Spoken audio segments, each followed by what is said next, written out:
Hey everyone, I am your host, Ms. Wedeh Guar, and as you can see, we do have a special guest, and the information that he is here to share with us is something that I truly know that all single moms, 9 to 5 working single mom, is going to be so grateful for.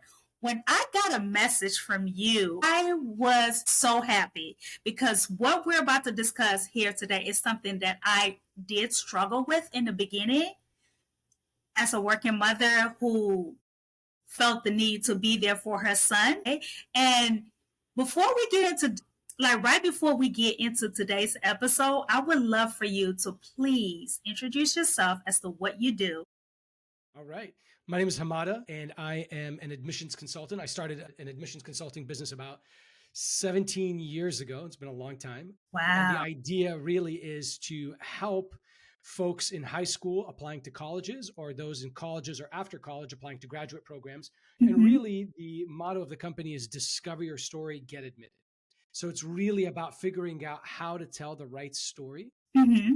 Mm-hmm. resonates with audiences, but that is authentic to the individual. And Right. that, as you said, Weddy, and what you went through is not an easy process. And you want to be there for your kid. But the Yes. reality is, it's not an easy space to navigate. And No. so it's been something that we've worked on and worked with many families, single mothers, single fathers, Wow. families that are together, families that are apart, people doing it on their own, kids that kind of came on their own and said, listen, our parents are out of it. We've got some savings. We want to throw it at this because we want to give ourselves the best chances of getting into a Mm-hmm. top program. And the better the essay, the better the application, the higher chance of financial aid as well. So those are the kind of things that we really try to help candidates with. I'm so glad you just broke that down. So, right into the chase, I'm just going to cut right into the chase, right? So, at what age, or not even age, like at what time in a child's, like during a child high school days, like they're supposed to go ahead and start getting ready to get into college? Is it like when you're a junior in college or when you're already a senior in college? Like, what's the best time to start prepping your child for college? Reality is, Weddy, it's changing. And what I mean by it's Okay. changing is I'm finding a lot of people are coming to us. Maybe I'd say 10 years ago, the first Mm-hmm. couple of, some people came to us and said, hey, listen, my kid is 13 years old. Can you Mm-hmm. help them? And I said, no, we Wow. don't have services for that. All we have is services for people who are rising seniors who are going to Mm-hmm. be applying this year. The Okay. next year, a couple of more people came to us. A couple of more people came. Like, Mm. wait a second, this is becoming a trend. And then I started looking at our competitors, Right. and our competitors are curating journeys Wow. for these applicants that start, I would even say, freshman year high school. I would Mm-hmm. say even middle school. And some crazy people are just even going nuts and they're getting their kids groomed for the process, even in grade school. It's nuts.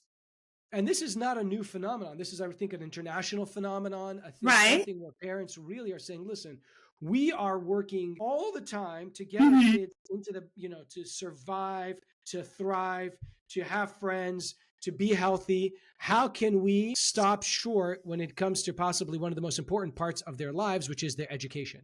And Right. so a lot of people started coming to us, as I said, and asking, Mm-hmm. when should we start getting our kids thinking to get Mm-hmm. college ready? And Right. so I would say, at a minimum, to answer your question, at a minimum, I would say no later if you can do it in sophomore year. In sophomore year. Okay. And that Okay. gives you 2 years to really start grooming your profile so Mm-hmm. that when you apply in senior year, Mm-hmm. you have the ability to present a very plausible, Mm-hmm. authentic, strong, unique, memorable application. So I would say Okay. by sophomore year. Okay. So speaking of profile, right? When it's time to build your profile, what are some of the requirements that you know will be the best when you're looking at a child's profile? Because I'm speaking on behalf of all working single mothers. So it's like we don't know this information, but at the same time, some of us have children who have the motivation, right? And feel that they also have the discipline to go ahead and seek higher like to go ahead and seek higher education. So what are some of the things that is required to stand out on a child's application when building your profile? Yeah, I think a good way of looking at it is we've kind of created it into something. We have a program for college mentorship for people applying, and we've Mhm. kind of started building out modules.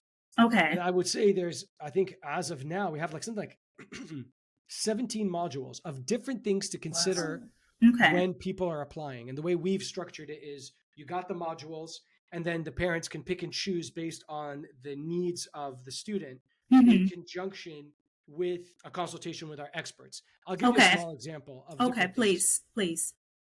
I'll rattle it off. So these are just some Okay. of the things that people need to be considering: Okay. self-exploration, goal setting, those kind of things. So what you're trying to do is get a sense of where the child's passions lay, where the Hmm. child's interests lay, what would be Hmm. their goals, in life. Very simple, because again, you're talking to Okay. people who are 13, 14, 15, so they're not going to have a great idea, but you start Hmm. seeding the right questions so that you can pull that information out.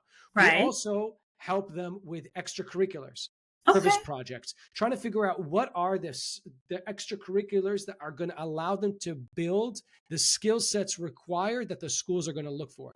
And if I can take a step back, you're going to say, well, what kind of extracurriculars are we talking about? Right. There's three types of cues. Hmm. There's IQ. Okay. You're very familiar with that, I assume. Yes. There's EQ, which I assume you're also probably familiar with Yeah, because it's that one kind of is. Okay, but the third one, give me the third one. Yeah, give me the third one. I don't think I've heard. AQ. Haven't What heard. is AQ? If IQ is intelligence, EQ is emotions, Yes. AQ is adaptability. Okay. How adaptable is the child Hmm. to this fast paced world? When things are moving at such a hypersonic speed, how quickly can the person adapt, retool their skills, Hmm. retool themselves to Wow. be able to excel, Hmm. especially given how many things are coming their way and how fast they've got to move? So that concept of adaptability is things, and there's ways to test it. There's ways to build those skills with reps, with exposure, right? And some of those things can be built within extracurricular activities. I mean, even at the very basic level, Weddy, even like in sports, Okay. things are constantly changing, Right. constantly Yes. changing. Yes, it is. Yes, it And you've is. got to adapt to that environment. So those are kind of skills that you ingrain, as opposed to your child's a deer in headlights and says, I don't know how to adapt. So Right. there's IQ, which we know is the ground level foundation, Yes. EQ, which is super important, which is why I always advise people when they go to college to consider two main areas to build skill sets, really flex in. One Hmm. is communication Hmm. and one's in psychology. I really believe in psychology is such a critical factor because you do psychology all the time, Woody, when you All the talk to your time. kids, Yes. right? When you talk to your clients, when you talk to your audience, it's Yes. all about human behavior. Yes. You got to read the room. You've got You to know the do. audience. Yeah. If you're tone deaf to that, then you're literally flying blind, and AI will literally run you over Yeah. because there is no space or room for you if you can't communicate and build trust and confidence in people. And then the adaptability piece, Hmm. that even if you've built the trust and confidence with people, how quickly can you adapt to keep yourself relevant? Oh, All oh right. man, this is a good information that you're giving. This is really good. Like the last one, I have never heard of it. I think it's because I haven't put myself in that space to learn it. But now that you said something, I'm curious to know more. But Weddy, you're in it. You created a podcast. Let's say you weren't bored doing a podcast. You No. did this out of left field. You Yes. adapted to the environment Yes, by I creating did. a podcast And and reaching out to your audience. You're doing it. It's not something you learn. It's intuitive, but you've got to keep your eyes open so you know open. what's happening. Yes. Yes. So that So way that I could be again, able you're to not capture my blindsided. audience. Yes. Got it. Good. Got it. Other quick areas, just to kind of answer your question: resume, profile building, major career development. I'm just looking at our list of stuff here. Developing critical skills, vocabulary, ability to Right. communicate, critical thinking, Thinking. writing skills, right? And writing skills is becoming sadly less and less because of AI being able to create a lot of your writing for you. Hmm. But the idea is that if you're in a pinch and you're articulating to a group and you don't have AI embedded in your ear yet, No. So you're going to look like, look foolish if you're in front of people having Mhm. written sonnets that are beautiful and make Shakespeare blush. But at Right. the end of the day, when they're sitting talking to you, they're like, wait a second, did this person write this? Because this does not comprehend, it's not correlated. Yes. So these are just a couple of things: interview prep, standardized testing, summer application assistance, recommendation letters. These are all things that you need to be thinking about when you're going through the application process Wow. and building those skills a year, 2 years, 3 years in advance.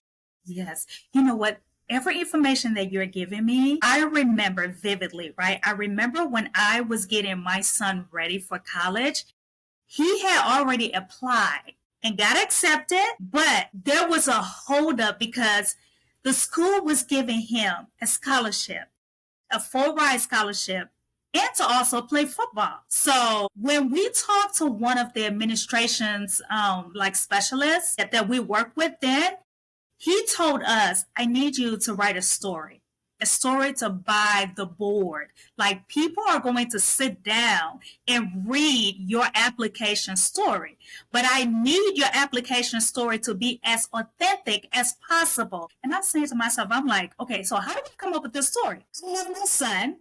Yep. He wants to go to college. I want him to go to college. I see his drive to go to college to be whoever it is that he wants to be. So all I can do as a supportive mother to my child, being that he got this free ride scholarship and this opportunity, that's a blessing for me.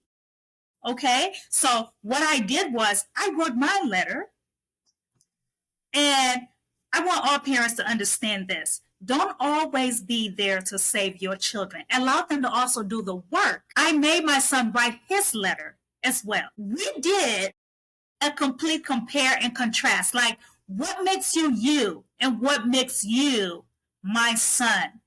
We tweaked everything together and brought the story together, and it tied into his authentic life as a boy living with his working mother and applying to pursue higher education. And just when, so we were supposed to get a feedback within a week, we got a feedback within 24 hours. Wow. And my son was accepted. Yeah. Yeah. And my son was accepted to the. Remember this, Wedeh, you are fortunate. Thank you. You've got a couple of key qualities here that's happening. One is, despite all the work that you do, you recognize that everything that you've done for your kid is phenomenal, as I said, to keep him alive and give him a fighting chance. Yes. What you just did, you took it that extra mile, that final mile. And what was that? And where was that? Let me know. I just want to know what I did, even though I didn't know what I. Because what you could have happened is, first of all, you created the foundation and the route to get your son into that position where you could have a scholarship or fight for a scholarship and play football. So you clearly had the discipline because you inculcated those values. Yes. But the trick is that last mile is you didn't sit there and say, hey, figure it out. Because you sat with him and you motivated him and you supported him through the process. And I dare say you didn't force feed what you thought was his life story. Yes. You used certain provocative questions and built that trust with him so that story comes out between the two of you collaborating. Yes. Ideating, brainstorming, putting it on paper, and that's where you preserve the authenticity. Yes, because it's like back then, I had no clue what AI was. So how dare me, even though I'm not saying that AI didn't exist at the time, but I didn't know what it was. Okay, so I had to grab the pen and paper and put the pen to the paper to bring my story to life.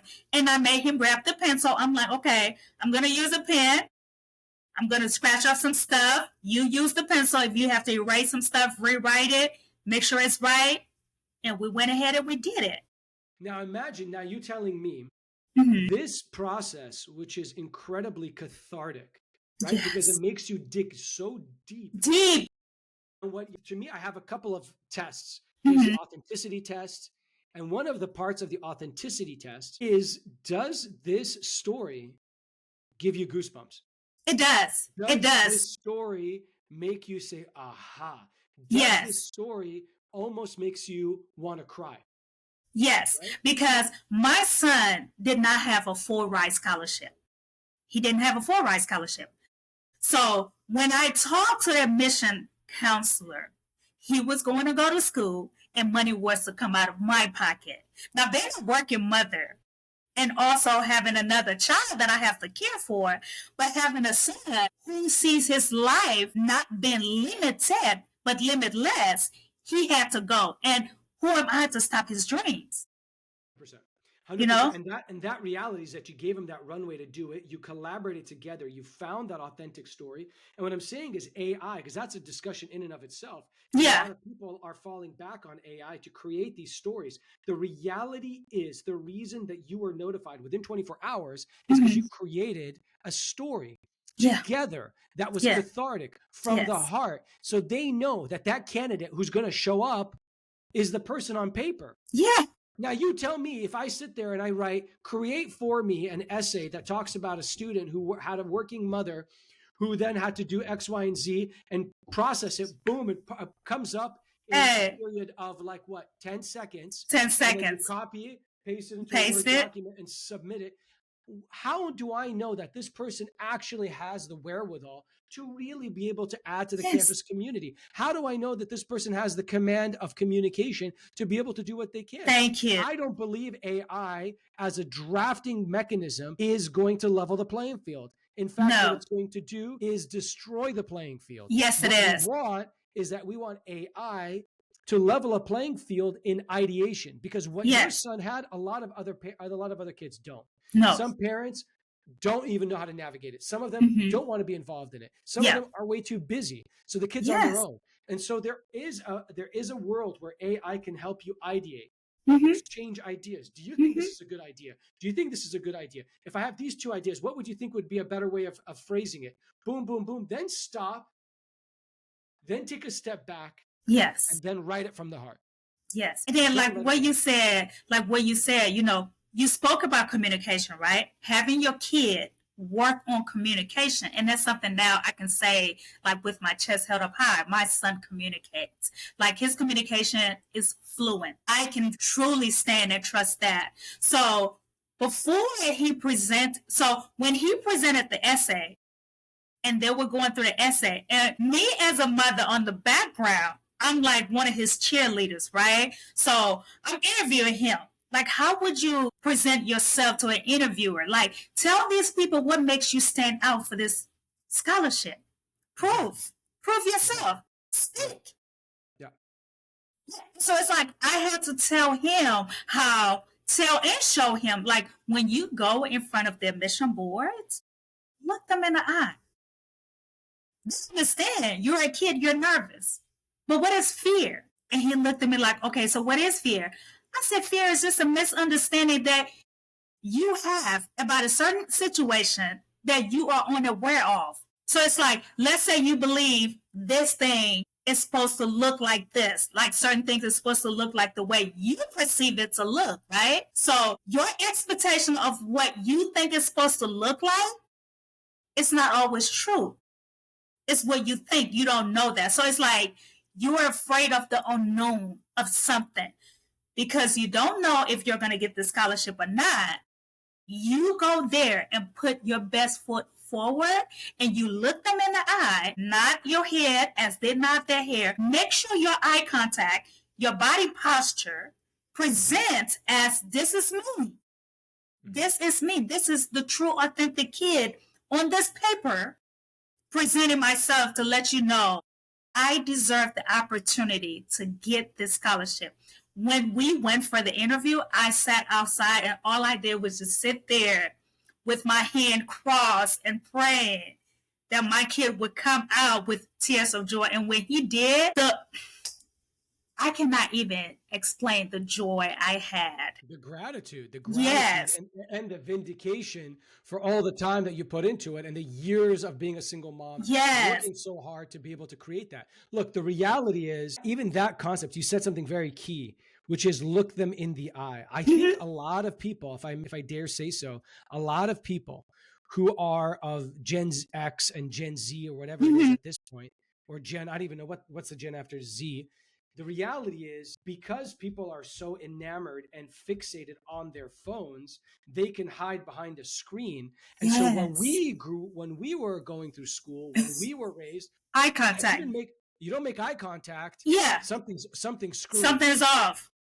And so when we interview people and so forth, and their eyes are darting around and they can't look you in the eye, that's a problem. It And so is. when you told your son to be poised, to Yeah. be confident, and whatever the outcome, as long as you go in there with Yeah. eyes wide open, then you're going to be able to succeed, or Yes. at least give it your best shot. And that's Yeah. all anyone can ask for. Yeah. So that in and of itself is a skill.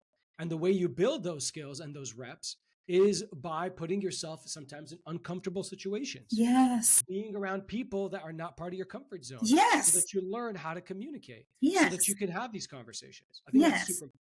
Thank you. Thank you. So, being that we're talking about parents, working single mothers, getting their children prepared for school, are there any resources out there that they can navigate to make sure that their mom pay less out of pocket? Obviously, again, your son was in a great position because he was also an athlete that was able to afford him the opportunity to get that scholarship. Sports scholarships are far and fair between. You can't bank on that, right? Right. And you're putting a hell of a lot of pressure on your kid to say, hey, listen, I'm going to make you a great athlete so that you can pay your way through school. Right. I don't think you can do that. The No. kids are naturally gifted, Right. whether they're musicians or what have you. The best you can do is find their zone of genius and double down on it. Right. Now, in terms of there's a plethora of resources out there. I think you were mentioning, like, you don't want to leave money on the table by not doing your diligence, and doing Right. your diligence in many ways, Wedeh, is almost a full-time job. Yeah. Because you want to sit there and you want to have the categories. You can say, okay, what are all the private scholarships out there? Yeah. What are the government-based scholarships? What are Right. the municipality scholarships, community Right. scholarships? Then there's scholarships for diversity reasons. Despite what's happening Yeah. in the government now, there's still going to be DI-related scholarships. Right. Try to level the playing field. And what you've got to do is you've got to start writing them down and creating an inventory of those scholarships, figuring out what their requirements are, and then zeroing on the ones that make the most sense for who you are, where you are in the process. That is a full-time job. And I wouldn't rely on AI to say, create me a list of scholarships in this area. You can't. A, it hallucinates, and B, it's going to miss. So you can start always with AI. The beauty of it is it gives you a starting point. You're not looking at a blank screen. Right. Give it as a starting point, but then start doing your own diligence and adding to that. Then start creating that mechanism to say, what are the requirements for each one? What are the deadlines? What are not just the requirements, but the criteria, and then start creating a list of 5, 10, 15, 20 of these scholarships that you have on standby. Also, make sure to have your FAFSA completed in time. Yes. You don't want to wait to the last minute and create it correctly.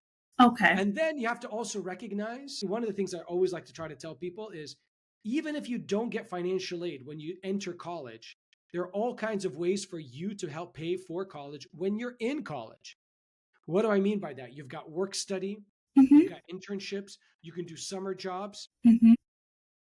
And one of the things I did, I like to tell the story from a personal anecdote myself. Please do, please. When I applied to colleges, I got need-based funding. Okay. I wasn't an outstanding high school student, so I got need-based because we needed it. And I was able to, that carried me across the goal line for about 2 to 3 years in college. Okay.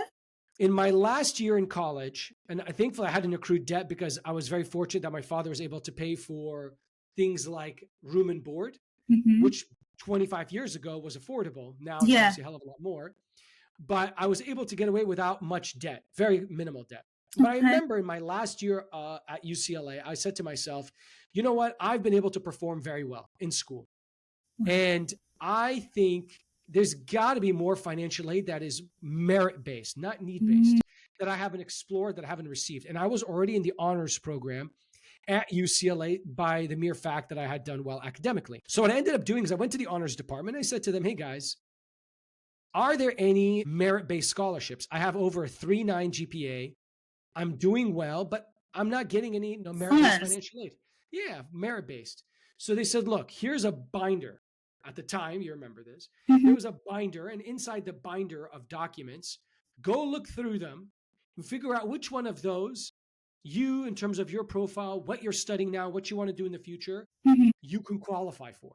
So I went through this binder, spent a couple of hours in the honors department, in the honors program office, Mm-hmm. found like 5 or 6 of these fellowships, scholarships, grants, private grants, whatever, and decided to apply to them. Out Good of for those, you.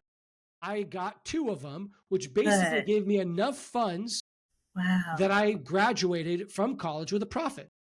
Wow. Now, So do you recommend, hold on, sorry about that. So do you recommend that children navigate the system? they have to, because these are Okay. scholarships, private grants, and all kinds of stuff. Now, think about it, Weddy. Why do they have private grants and scholarships from rich people?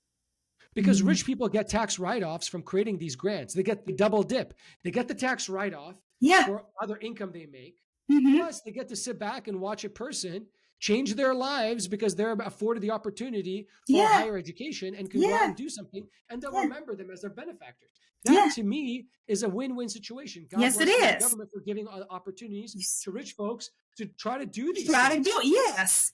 So they Yes. afford them the opportunity. So that's exactly what it is. I can't even remember who gave me the scholarship or how I qualified for it, but it was money left at the table that was earmarked by the benefactor, by the Mm-hmm. patron, that nobody was applying to because they didn't see it. That was Now, yours. and that was mine. So I was Yeah. able to take that. And then since then, I've always been very resourceful. I'm like, if I graduated college with a profit, how can I Mm-hmm. do that for other graduate schools? When I went to Wow. law school at Berkeley, I didn't get merit based because again, I didn't have a very strong LSAT score. But once I got into Berkeley and I took out the debt the first year, immediately I started teaching classes as a law student. That gave me stipends and aid. Like they basically wrote off some of my tuition debt and they gave me some money. Then that summer I worked. And then the following summer I worked. And then every semester I taught classes. I loved it. It was such a great way actually of distracting myself a little from the day-to-day humdrum of law. Yes. And I ended up graduating law school with a profit. Wow. Fast forward when I went to Cambridge in England for my master's. Again, I got scholarships I applied to. If I didn't apply to them, if I didn't ask, I wouldn't have gotten it. I applied for scholarships, got 50% of my tuition paid for. When I applied to Harvard for grad school, same exact thing. I applied to the Kennedy School at Harvard. And then what I did is I spent hours and hours looking at different scholarship opportunities and applied and got a $95,000 scholarship that allowed me to graduate debt-free from Harvard, in fact, with a profit Wow. again. So long story short, there are always ways, and don't let the fact that you didn't get financial aid as an Stop entering you. freshman, as an entering freshman in college, think to yourself, I'm going to take on 4 years of debt, because you can be very, very resourceful to find ways to pay off your debt immediately. And that's why sometimes, I know this could be controversial, I'm not a huge fan of parents saving their life earning to pay for their kids' education. Hello. I think parents, if they're going to create a fund for their kids, put it aside, but don't give it to the child when they apply to college at 18, because guess what's going to happen? They're not going to care less about working hard to get scholarships and be resourceful and adaptable, like we just talked about, to find financial aid because their parents paying for everything. So why take on that burden? It's just human nature. But when they graduate, if they're struggling, then you've got that college fund. You can help them buy a house. You can help them invest it so they have a little bit of money. Another thing that you can do that I think is mission critical, Yes. is that part of that college money that you've saved for them should be used for test prep, should be used for tutoring, so that you can get them the good grades in high school. You can help them get the good standardized score. You can help them work with admissions consultants. Yes. That can then give them that leg up. So when they apply to college, they are an outstanding applicant, and that will also help them get financial aid, scholarships, Man. merit-based scholarship. But don't sit there, save all these savings, put to, again, $200,000 that you've saved for your kid over the course of like 10, 15 years. Where if Years. you actually put that money into the stock market Mm-hmm. and just earmarked it for your child as like a trust, they're going to be able to benefit infinitely more than if you just put it as for college tuition in like in a savings account or what have you. So I'm a big proponent of that. Again, my dad did help me pay for like my dorm. He did give me a little bit of money that I could pay for my Mm-hmm. books and for my eating costs. But when it came down to tuition and the bulk of the things, I took that upon myself. And that's why I was resourceful, because Necessity is the mother of innovation. It will Yes. force you to be innovative, adaptable. So Yes. just something to kind of think about. I love what you said, every information that you're given. Whoever come across this podcast, whether it's two-parent home, single-parent home, male, female, this information is so key to you getting your kid or kids prepped for college. Speaking of being very resourceful, right? Do you think a child is supposed to work when they're in college? As far as, okay, so I heard you talk about work studies, right? Yeah. My son did do work studies, okay, just to have, cash in his, yeah. So he did do work studies, but he also wanted to go ahead and start working outside of the work studies. What would you suggest a child should do when they're in college? It cuts both ways, because on the one hand, two things come out of that. One is, they put money in their pocket, and it gives them a sense of discipline and the ability to time manage. Okay. But I can tell you how many times I've worked with clients that we've had to write addendums that had to say something like, I didn't have money, I had to work, and therefore my grades suffered. Yes. And you know what? The school will say, good for you for having worked, but there's no requirement. You could have taken on the debt, and your grades cannot be necessarily glossed over simply because you had to work. I would have to say, reality speaking, if your son is disciplined, has good time management skills, and can say to himself, I'm going to dedicate 3 to 4 hours a day to practicing football and playing football. Yeah. 3 to 4 hours a day, or 2 to 3 hours a day attending classes. 3 to 4 hours a day doing homework and studying, and then still 2 to 3 hours working. And that's a 12-hour day. Getting them 3 to 4 hours to socialize, then knock themselves out. But if they start getting poor grades, they cannot use working as a crutch, unless without work, they can't be in school. Then that's a means to an end, and we can't dispute that. But in the end of the day, they're just working for working's sake. No, their focus is college. And this, to be honest with you, Wedeh, as a side corollary, I created something called Slash. Slash, it's the 5 things you need to think about to succeed in college. And if you can give me the opportunity, just kind of hear me out. So please, because some of this stuff is, I think, very valuable to answer the question that you had. Okay. The first S is social. Social. Okay. Remember what we started with. IQ. Now I'm looking for a pen to write this down. Well, I'm going to share with you a link to the College Admissions Mastery Guide. Sure. I have a whole chapter dedicated to Slash. Okay. But Slash is essentially, think about it like this. S is for social. Let's go back to the 3 things that schools love to look for. IQ, EQ, AQ, right? Okay. Social really hones in on EQ. Okay. What is social? Having friends, building a network, building a tribe, a community, flexing your skills as an individual, increasing your ability to communicate, building those friendships. Why? Because, Wedeh, I would almost hazard to guess, at some point along the line of your life, you know that you probably got a job or got an opportunity from someone you met in an academic environment. Yes.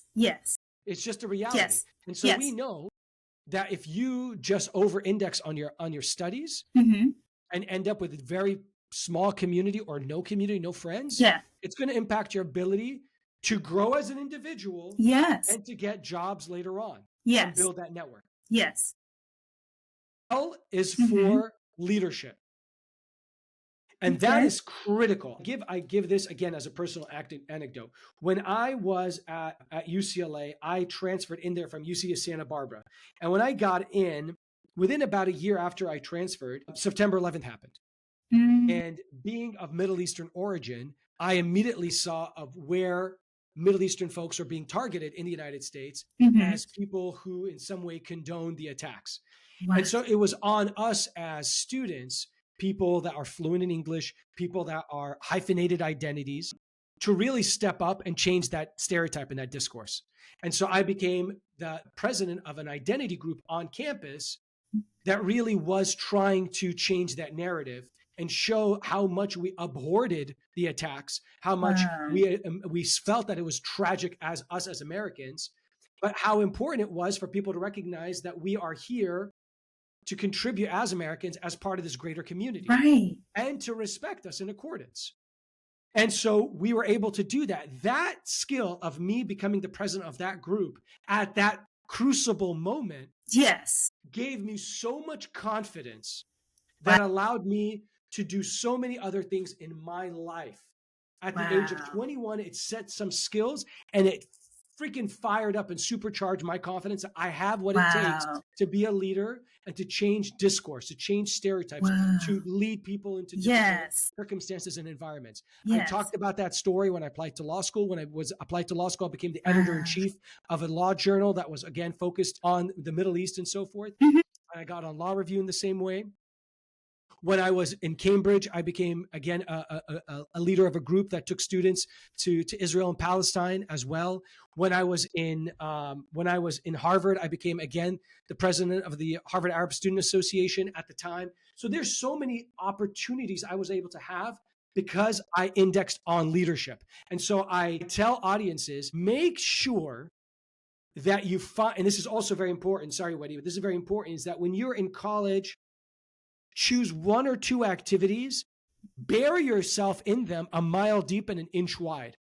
Don't take a bunch of activities and only superficially be involved, as they would say, a mile wide and an inch deep. Okay, so the idea here is that I picked 2 or 3 activities and very much buried myself in them and showed over the term of my involvement the impact I made. And it helped me in job interviews, it helped me with scholarships, and it certainly helped me with other graduate programs. Now, A is for academics, bare bones. We know how important academics are at the end of the day, but what they're teaching you is not just core IQ, it's teaching you skills about critical thinking. What can I tell you right now, Wedeh, more true than ever before? If you told me something today, right now, Hamada, are you familiar with blah, blah, blah? I'd be like, write it down. And in Right. 2 seconds, pop it into ChatGPT GPT. and write a prompt that says, please tell me everything I need to know about this and dumb it down in a way that I can actually remember with mnemonics. Boom. I'm going to become a quasi expert In it. Right. and I'm going to go right back to you because I know how to communicate and I have critical thinking and regurgitate it to you. And you're going to Yes. go, damn, this guy knows what he's talking about. Yeah. Okay. Wow. So we know that what you learn in book smarts in class is almost no longer relevant. But the idea of taking classes, studying for midterms, engaging in discourse in the environment, critically thinking, and building those reps layer on layer, yes, allows you to really succeed. And that's succeed. What the academic component. Good. That's the academic component. Wow. The other two I'll quickly go through. S, again, is for study abroad. This is going to sound bananas because some people are like, dude, I have no interest. How many people actually study abroad from colleges? I'm going to hazard to guess 10%, 15%, maybe max would actually take the opportunity to study abroad for a month or two or a whole year. Right. But I cannot tell you, what did I say? IQ, which is academics. Academics. EQ, which we said social. And we said AQ. And what's AQ? Study abroad, because you're put in a foreign environment where all your senses are. Wow. Touch, sound, taste, hearing. Yes. You have to heighten those if you are in a foreign environment. Because you're learning something new that you don't know. Exactly. My God. So you've got to humble yourself. Yes. You've got to want to learn. You've got to stay curious. Yes. And as a shameless plug, I think I already told you this, Wedeh. I'm one of those wackos that's trying to travel to every country in the world. And when did that start? That started in college. And where I am now, to the last 30 countries. Wow. To travel to around the world. And it's because of that curiosity, studying abroad, seeing how things are done internationally, that allows me to talk to clients from anywhere in the world. And I have some kind of commonality, some kind of common denominator with them because I've been there. And what's amazing about that, it builds humility, tolerance, curiosity, intelligence, because you're learning from other people's experiences that may be foreign to yours. Yeah, discipline and confidence. Bam. So there's your AQ. And finally, to me, one of the most important and neglected areas, H for health, because health is 2 parts. It's your physical health. It's your mental health. Mental health.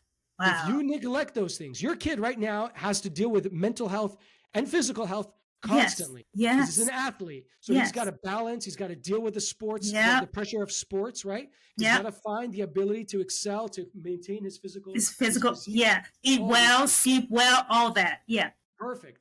And so for me, what's amazing about that, it builds habits, tiny habits, atomic habits that allow you over time as early as college. So when you're our age, Weddy, and older, those same habits carry through. I still do 10,000 steps a day. I still try to compete for like Ironmans, marathons. I exercise all the time because how much I recognize the necessity of having good mental health and good physical health, which are intertwined Yes. in college. And I carried those habits with me Wow. all the way through my life and career. So those are very important key things. Factors. And Yeah. those examples are good ways to think about how to excel in college Mhm. and how to balance your time so that you can make money, but not at the expense of slash. Wow. So are you going to send me the link? Like you said, please don't forget, send me the link. I'm going to drop this link in the episode. When I post it, before I even send it to you, I'm going to drop it in the episode. And even if I'm saying anything on social media or, or promoting this episode, I'm also going to speak and have the link on the screen so people can also have access to this. I don't care if you're two-parent home, single-parent home, or whatever parent home you are. People need to get this information that you are pouring out there because back then I didn't have this information. I was going off of what I know at the time, which was limited information, but I was trusting my gut to bring forth what I knew was right. And lo and behold, I did the right thing. And I And did let's the be right honest, thing. I'm with you, Reddy. And but you have to be honest now is sadly, when you try to do it and run it on your own, you're left behind because a lot of your competition has all these resources. At a minimum, Yes. they're reading these guidebooks. At a Yes. maximum, they've got their personalized college Yes. admissions expert that's Yeah. walking them through the whole process as early Exactly. as freshman year or even in the middle Exactly. school. And so your kid's like, I didn't even know about this opportunity. I didn't even know what to do during the summers. I didn't even know Exactly. what to do in terms of extracurricular Mhm. activities. And Mhm. now, guess what? They're applying to college in senior year while their friend has been being groomed for the last 4 years. And this Wow. kid's like, I can't even answer half the questions that these college applications are asking me to answer. Wow. So this is a question I want to ask you, and I don't know if you have any knowledge on this. If you do, please share. If you don't, I totally understand. But I feel that this could help someone, out there with a kid trying to, get into college. So, do you think that it would be appropriate for a child to start taking college prep courses, even though they don't know what to expect? Or do you think they should research the college that they would be, interested in attending and start taking some college prep courses towards whatever it is that their goal is in alignment with? I like it. I like where you're going with this. I'll give you another concept that we have at Right Track, and that is, and I'm gonna back into this one. So Mm-hmm. the concept is living your story. Mm-hmm. You've got to start seeding the experiences, the life experiences, and live your story. Weddy, imagine you and I are both sophomores and we're having this conversation. Suddenly, Right. from our conversation, something struck you. You're like, I didn't even think about that. Right. That you're going to write about in 2 years. Yeah. But the only way you got into that situation is because you put yourself out there to be on a podcast. Yeah. What I'm telling you is that people should put themselves out there and have life happenings, Mm-hmm. life experiences to basically create that profile that's going to allow them to answer those questions. So now let's go back into your question. Should you be taking prep courses? Sure, but not at the expense of life experiences, which are going to be rich enough that's going to allow you to write a very, very strong application. Mm-hmm. And, Right. and it's a great point because a friend of mine just asked me that. It was so funny that you brought this up. He asked me, he said, my daughter is thinking about taking summer school and taking pre-calculus because she wants to do STEM, but she's also not sure she's going to go to college or go to community college. And I said, why don't you do something wild with her? So when she answers questions like, how did you answer? How did you deal with and challenge a pre-existing belief and push back against it? How did you exhibit leadership and overcome obstacles? How did you take on this risk and de-risk it so that you could glean a lesson from it? Can you answer those questions? If you can answer those questions, then we got a problem. And I don't care if you go there and take 50 prep classes. Classes, right. If you can't even write a proper essay to let yourself stand out, then your prep, especially she's trying to over-index on that, overcompensate for possibly a poor story that she hasn't been able to develop. So I said, I would rather that she goes and does something great, like missionary work in a foreign country, or volunteer at a community center for the elderly, or go do X, Y. There's so many opportunities in every major city to really stand out and build an authentic profile. So I have to say, yes, take college prep courses, but don't let that be at the expense of developing yourself. Wow. Hamada, thank you so much. When I said thank you so much. Not only am I blessed to have you on this podcast, everyone else that's going to listen to this episode, they're going to be blessed in so many ways, because you just didn't give resources. You educated our audience on what to do, how to do it, where to go, how to put yourself out there, how to present yourself, how to speak. I mean, it's just so many things that you give in just one ball.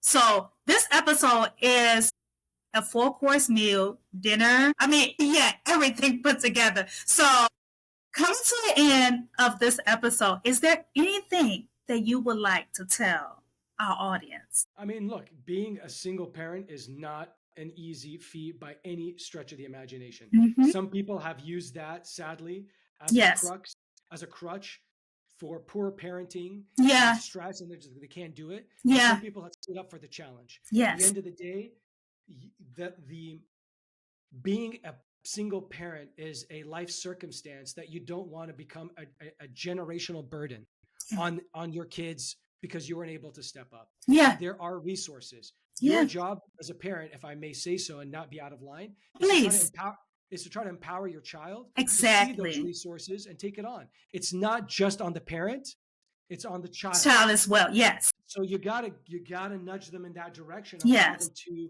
be empowered. And when you feel that they're dropping the ball, you step in a supportive aspect to guide them. Yes. But let them be empowered to basically do that. And there is a ton of resources out there that they can really avail themselves of. Yes.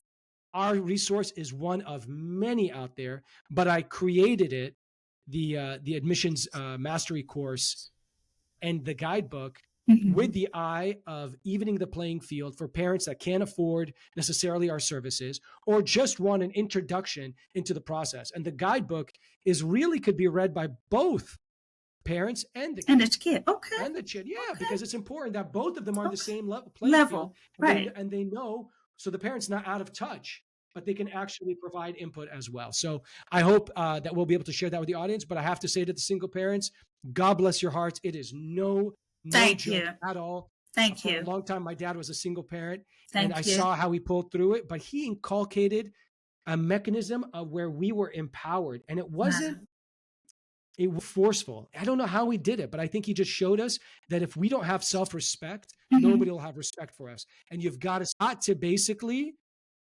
fight for your future, because when he's gone, it's on us. It's on you.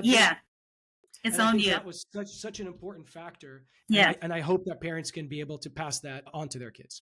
Again, thank you so much. Do not leave after the episode is over so we can better end our chat. But thank you so much. And whoever that come across this episode, remember, there is no hood like a single parenthood. Be blessed. We love you. Stay tuned. Follow. And before I let you go, did you send me the link? Because I truly want this link to be a part of this episode. Did you send me the link for?